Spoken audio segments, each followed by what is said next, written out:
Hello anime lovers, welcome back to Pakka talkers.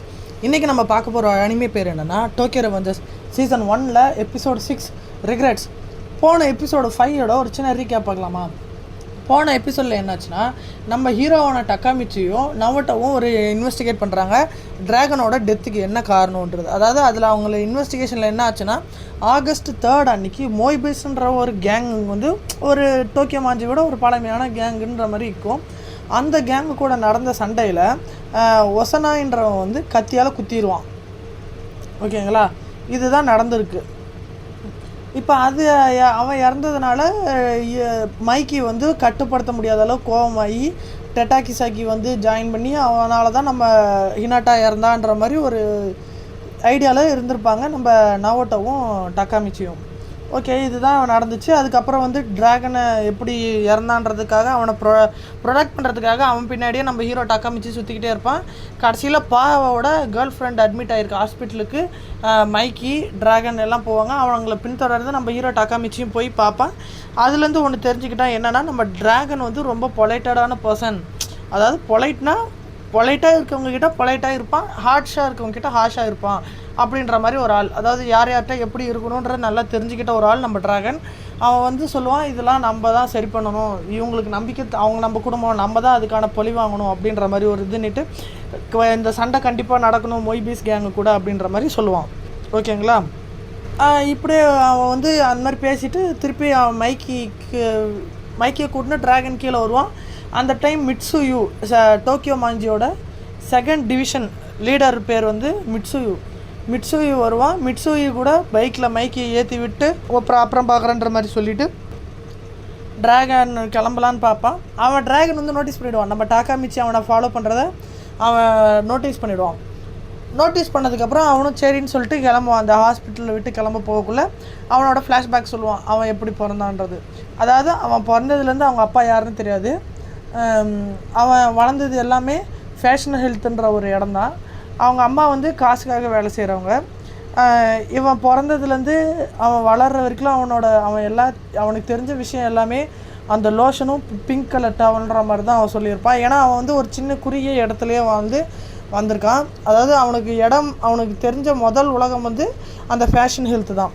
ஓகேங்களா, இப்போ அவன் வந்து ஒரு இடத்துல இருந்து அவன் உள்ளே போகிறதுக்காக சைன் போட்டுனுக்கிறான். அப்போ 2 பொண்ணு வராங்க, இந்த மாதிரி ஸ்கூலுக்கு கிளம்பிட்டியா பார்த்துப்போ அப்படின்ற மாதிரி சொல்லிவிட்டு அவங்களும் கிளம்பிடுவாங்க. ஓகேங்களா, இவன் வந்து எப்படின்னா, அடுத்தது அவன்கிட்ட இந்த சைடும் ஹேர் கட் பண்ணியிருப்பான். அந்த ஹேர் கட்டில் வந்து ஒரு டேட்டு போடணுன்றது ஒரு ஆசை. அவனோட பேர் என்னென்னா கென்யூ சான். அவனை வந்து ட்ராகன்னு கூப்பிட்றது தான் அவனுக்கு ரொம்ப பிடிக்கும். இப்போ எப்படி இவனை வந்து மேஞ்சிரோசனா அவனை வந்து மைக்கின்னு எப்படின்னு கூப்பிட்றோமோ அதே மாதிரி கென்யூ சானுக்கு வந்து ட்ராகன்னு கூப்பிட்றதா பிடிக்கும். அவன் வந்து 4th ஸ்டாண்டர்ட் படிக்கிறான். அவன் வந்து ஸ்கூலில் எல்லாருக்கூடையும் சண்டை போட்டு அவனுக்கும் அந்த 4th ஸ்டாண்டர்ட் படிக்கணுன்றதுக்கான ஒரு இதே இருக்காது. 4th ஸ்டாண்டர்டோட கொஞ்சம் அதிகமாக வளர்ந்துருப்பான், அந்த மாதிரி இருப்பான். அவன் வந்து ஸ்கூல் பசங்க கூடலாம் சண்டை போட்டுக்கிட்டே இருப்பான். ஓகேங்களா, ஒரு நாள் என்ன பண்ணுறான்னா, சமயானம் அப்படின்ற ஒரு கேங் கூட இவனுக்கு ஒரு பேச்சுவார்த்தை நடத்தினுக்கிறான். என்னென்னா, அந்த கேங்கோட லீடர் வந்து இவங்கிட்ட வந்து மைக்கின்னு ஒருத்தர் இருப்பான் 7th ஸ்டாண்டர்ட், அவனை போய் நீ கூட்டு வா அப்படின்ற மாதிரி சொல்லுவான். அப்போ நம்ம ட்ராகன் வந்து 5th ஸ்டாண்டர்ட் படிச்சுருப்பான். அவனும் ரொம்ப ஆர்வமாக போவான் நம்ம மைக்கியை கூப்பிட்றதுக்கு. போகிற வழியில் யோசிச்சுக்கினே போவான். அந்த கேங் லீடர் என்ன சொல்லியிருப்பான்னா, அவன் வந்து ரொம்ப அக்ரெசிவ், ரொம்ப கோவக்காரன், எல்லாத்தையும் போட்டு அடிச்சுக்கிட்டே இருப்பான் அப்படின்ற மாதிரிலாம் ட்ராகனை விட ரொம்ப பில்டப்பாக சொல்லிக்கிட்டே இருப்பான். சரி, ஓகே, போகிற வழியில் ட்ராகனும் யோசனையே போவான், இவன் இப்படியெல்லாம் இருப்பான் அப்படிலாம் இருப்பான், நம்ம அவங்க கூட சண்டை செய்யலான்ற ஒரு இனப்போடையே போவான். அப்போ ஒரு பையன்கிட்ட பார்த்து, நீ 7th ஸ்டாண்டர்ட் தானே, மைக்கி யாரும் தெரியுமான்னு கேட்கல. அந்த டைம் தான் நம்ம மைக்கி வரான். மைக்கி வந்ததும் இந்த மாதிரி உன்னை தான் தேடி வந்திருக்காங்கன்னு சொல்லுவான். மைக்கியும் யார் நீன்னு கேட்பான். இந்த மாதிரி நீ தானே மைக்கின்னு ட்ராகன் கேட்டதும் ஆமான்னுவான் மைக்கி.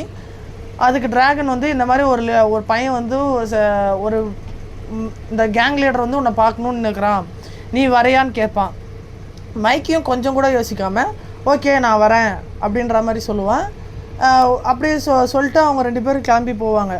போகிற வழியில் யோசிப்பான், நம்ம கூப்பிட்டதுமே சண்டை எதுவுமே போடலாம், ஆனால் நம்ம கூப்பிட்டதுமே வந்துட்டானே எப்படி அப்படின்ற மாதிரி யோசிக்கிட்டே போவான். போயிட்டே இருக்குள்ள அவன் கரெக்டாக அந்த கேங் லீடரையும் பார்த்துருவான். கேங் லீடரை பார்த்ததுக்கப்புறம் அவன் போய் பேசலான்னு சொல்லிட்டு நிற்பான். நம்ம மைக்கு என்ன பண்ணுவோன்னா திடீர்னு சடனாக ஓடி போய் அவன் எகிருவான். எகிரி ஒரு பஞ்சு மூஞ்சிலே விடுவான் அந்த கேங் லீடரில்.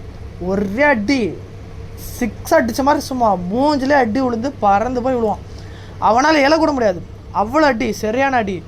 அவன் எந்திரிச்சு இந்த வாயில் ஒரு லாலிபப் வச்சுருவான். அதை எடுத்துகிட்டு இப்படி ஒரு பார்வை பார்த்துட்டு உங்களுக்கு எதாவது சொல்லுமா அப்படின்வான். அப்படியே எல்லாம் ஸ்டன்னாகி ஓடிடுவானுங்க. அப்புறமேட்டுக்கா மைக்கி வந்து ட்ராகன் கிட்ட உன்னை எனக்கு ரொம்ப பிடிச்சிருக்கு, நீ ரொம்ப கூலாக இருக்க, நீ நானும் ஃப்ரெண்டாக இருக்கலாம் அப்படின்ற மாதிரி சொல்லுவான். அதுக்கு ட்ராகனும் ஓகேன்னுடுவான். ஓகேங்களா? இதோட இந்த ஃப்ளாஷ்பேக் ஸ்டோரி எண்ட் ஆகுது. அடுத்ததாக நம்ம ப்ரெசன்ட் டேயில் நம்ம நவோட்டோவும் தக்காமிச்சியும் ஒசனாயின்ற ஒருத்தனை பார்ப்பான். ஒசனாயின்றது யார்? நம்ம மொய்பிஸ் கேங்கோட former leader, 8th former leader தான் நம்ம ஒசனாய். அந்த ஒசனாயை மீட் பண்ணுறதுக்கோசரம் நவோட்டோவும் தக்காமிச்சியும் போயிருக்காங்க. அப்போ யாருன்னே தெரியாமல் அவங்க வந்து நின்றுக்கிட்டே இருக்காங்க, யார் இதில் ஒசனாயின்னே தெரியாமல் இருக்காங்க. அந்த டைம் வந்து ஒருத்தர் வந்து ஒரு டர்ட்டி ட்ரெஸ்ஸோட ஒரு பல் உடஞ்சி ரொம்ப பார்க்கவே ஒரு பரிதாபமாக ஒருத்தர் வந்து நீங்கள் வழி விட்டு நில்லுங்க, நான் அந்த சைடு போகணுன்னு சொல்லிட்டு அவன் அந்த சைடு ஒரு பில்டிங் கட்டுற வேலைக்கு போவான். அவன் அந்த பில்டிங் கட்டுற இடத்துக்கு போனதுமே அங்கே இருக்கிற மேனேஜர் வந்து கத்துறான், ஏன் ஒசனை இவ்வளோ லேட்டாக வர, நீ எப்பயுமே இதே தான் பண்ணுற, மற்றவங்கள மாதிரி நீ ஏன் ஒர்க் பண்ணுற மாட்டேன்ற அப்படின்னு சொல்லிட்டு கத்துவான்.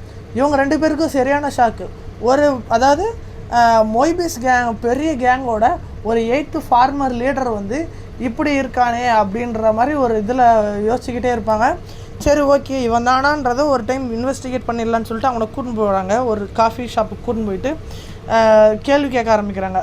அதாவது நீ தானே இந்த மாதிரி August 3 அன்றைக்கி நடக்கிறதுல ட்ராகனை கொலை பண்ண, நீ எதனால் இப்படி பண்ண, இது யார் பண்ண சொன்னது, இந்த மாதிரி எல்லாம் கேள்விப்பட்டு பேசிக்கிட்டே இருப்பாங்க. அவன் கோவப்பட்டு பெஞ்சை தட்டிட்டு நான் வந்து வேணும்னே செய்யலை, இது எல்லாம் ஒருத்தனோட தூண்டுதல் தான், அவனோட பிளானில் தான் இது எல்லாமே இருந்திருக்குது, நாங்கள் இந்த மாதிரி எல்லாம் பண்ணணுன்றது அவனோட பிளானில் ஒன்று, இந்த மாதிரி ட்ராகன் இறக்கணுன்றதும் அவனோட பிளானில் தான் இருக்குது, இதுக்கு மேலே என்னால் எதுவும் சொல்ல முடியாதுன்ட்டு அவன் கிளம்ப பார்ப்பான். கிளம்ப பார்க்கக்குள்ளே கிளம்பிடுவான். அதாவது அவன் கிளம்பிடுவான். அப்போ நம்ம டக்காமிச்சியும் நவோட்டோவும் யோசிப்பாங்க, யார் ஒருத்தன், அவன் தான் இது எல்லாத்துக்கும் காரணமாக, அவனை நம்ம கண்டுபிடிச்சி இவங்க நடக்கிற சண்டையை நிறுத்தணும் அப்படின்ற மாதிரி யோசிப்பாங்க. ஓகேங்களா? அப்படியே யோசிச்சுட்டு அவங்க 2 பேரும் கை கொடுத்துட்டு அவன் திருப்பி பாஸ்ட்டுக்கே போவான். பாஸ்ட்டுக்கு போகக்குள்ளே அவன் தக்காமிச்சி விழிச்சு விழுற இடம் எங்கன்னு பார்த்தோன்னா நம்ம அக்குனோட சைக்கிள்குள்ளே ஒரு ரைடு போயின்னுக்குறாங்க 2 பேரும். ஓகேங்களா? இப்போ அவனுக்கு ரொம்ப ஹாப்பி ஆகிடுச்சு. ஏன்னா அக்குனை வந்து அவன் கடைசியாக பார்த்தது வந்து ஒரு பில்டிங் மேலேருந்து கீழே விழுந்து இறந்துடுற மாதிரி தான் நம்ம பார்த்துருக்கோம். அப்படி பார்த்துட்டு இப்போ அவன் திடீர்னு அவன் கண்ணு முன்னாடி சைக்கிளில் ஓட்டின்னு போகக்குள்ள அவனுக்கே தெரியாமல் ஒரு ரொம்ப ஹாப்பி ஆகிட்டு அவங்க 2 பேர் பேசிகிட்டே போவாங்க. அடுத்ததாக நம்ம டக்காமிச்சி என்ன பண்ணுவான்னா, இது எப்படியாவது நம்ம இந்த சண்டையை நிறுத்தணும் அப்படின்ற முடிவில் இவங்கிட்ட போவான். மைக்கு எங்கே இருக்கானோ அங்கே போயிட்டு இந்த மாதிரி சண்டையை நிறுத்த சொல்லலான்னு சொல்லிட்டு போவான். அவங்க ஒரு பில்டிங் கிட்ட இருப்பாங்க. அவன் ட்ராகன் பாச்சன் இவங்க எல்லாரும் ஒரு டிஸ்கஸ் பண்ணிகிட்டு இருப்பாங்க. அவங்க கூட எப்படி சண்டை போடலாம் அப்படின்றதுக்கோசரம் டிஸ்கஸ் பண்ணிகிட்டு இருக்குள்ள நம்ம ஹீரோவான டக்காமிச்சி போவான். அவங்க சொல்லுவான், என்ன இந்த பக்கம் எல்லோரும் கேட்கல, நான் இந்த மாதிரி பேசணுன்னுவாங்க. அதுக்கு அவங்க சொல்லுவாங்க, இல்லை இங்கே வந்து மீட்டிங் நடக்குதுன்னுவான். அதுக்கு டக்காமிச்சி வந்து நீங்கள் இந்த மாதிரி மொய்பிஸ் கேங் கூட சண்டை போடக்கூடாதுன்னு சொல்லுவான். இதில் டென்ஷனான பாச்சன் வந்து அவன் அடிப்பான். இதில் டக்காமிச்சி சொல்லுவான், இது நீங்கள் சண்டை போட்டிங்கன்னா இதுக்கு உங்களுக்கான ட்ராப்பு அப்படின்னுவான். ஆனால் மைக்கி வந்து இல்லை நாங்கள் சண்டை போடுவோம், நீ சொல்கிறது எனக்கு புரியுது, ஆனால் நாங்கள் சண்டை போட்டு ஆவோம் அப்படின்னுவான். அப்போ ட்ராகன் வந்து பாச்சனை நிறுத்தி இந்த மாதிரி நீ சண்டை போட வேணாம் அப்படின்ற மாதிரி டக்காமிச்சிக்கு ஃபேவராக பேசுவான். அப்படி அவங்க 2 பேரும் பேசினே இருக்குள்ள திடீர்னு பார்த்தா ஒரு சவுண்டு யாருன்னு பார்த்தோன்னா ஒசனாய் அவன் கேங்கோடு வந்துடுவான். என்ன நீங்கள் வந்து மொய்பீஸ் கூட சண்டை போடணும்னு ஆசைப்பட்டீங்களாமே, நாங்களே வந்திருக்கோம், வாங்க சண்டை போடலாம் அப்படின்ற மாதிரி சொல்லுவான். இதோட இந்த எபிசோடு முடியுது. அடுத்த எபிசோடு 7 அதுக்கான எக்ஸ்ப்ளனேஷனுக்காக வெயிட் பண்ணுங்கள். ஓகே, பாய்.